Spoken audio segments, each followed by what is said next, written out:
আসসালামু আলাইকুম প্রিয় দর্শক, দেশ এবং দেশের বাইরে যে যেখান থেকে দেখছেন সবাইকে জানাই আন্তরিক শুভেচ্ছা ও অভিনন্দন। বরাবরের মতোই আজকেও আরেকটি নতুন পর্বে আপনাদেরকে স্বাগতম। ভিডিওটি কেউ স্কিপ না করে সম্পূর্ণ দেখবেন, বিশেষ করে সকল বাবা মা।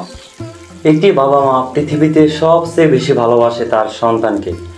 সন্তানের অসুখে সারা রাত জেগে থাকে বাবা মা, ঠিক তেমনি পৃথিবীর প্রত্যেকটি সন্তানই তার বাবা মাকে ভালোবাসে, প্রচণ্ড ভালোবাসে। প্রত্যেকটি সন্তানই চায় এমন কিছু করতে যার মাধ্যমে তারা বাবা মার মুখে হাসি ফোটাতে পারবে, দেশ বিদেশ ঘুরতে পারবে, বাকি জীবন তাদের কোনো কষ্টের কাজ করতে হবে না। এই জন্য সন্তানরা এমন জীবন বা পেশা খোঁজে যে পেশার মাধ্যমে তাদের এই অপূর্ণতাগুলো পূর্ণতা পাবে, অভাবগুলো পূর্ণ হবে।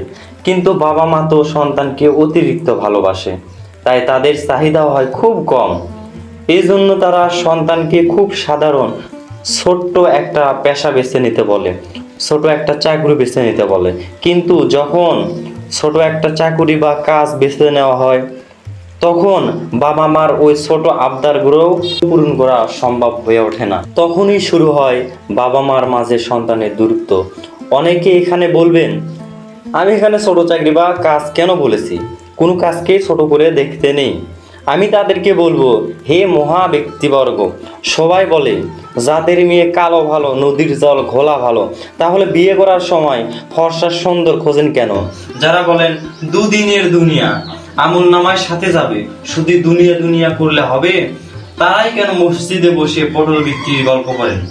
যখন হরিণের মাংস রান্না করে পাতে নিয়ে খাবেন টিভি দেখতে দেখতে, আর টিভিতে যখন বাঘ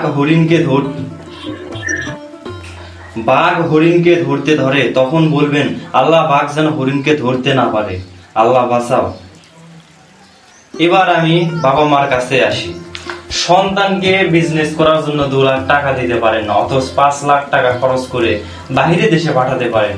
ওই সন্তানই যখন দেশে এসে গরুর খামার করে, মুরগির শেড দেয়, আলুর বিজনেস করে, কাপড়ের বিজনেস করে, তখন আপনার চোখে লাগে না? তখন আপনার সমস্যা হয় না?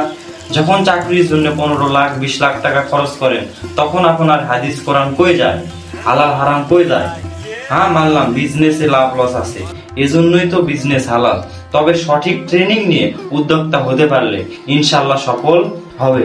তো আসুন আমাদের দৃষ্টিভঙ্গি পাল্টায়, আসুন আমরা উদ্যোক্তা হই। ইনশাল্লাহ একটি উদ্যোক্তাই পারবে একটি দেশের চিত্র পরিবর্তন করতে, নিজের পাশাপাশি অন্যের কর্মসংস্থানের ব্যবস্থা করতে।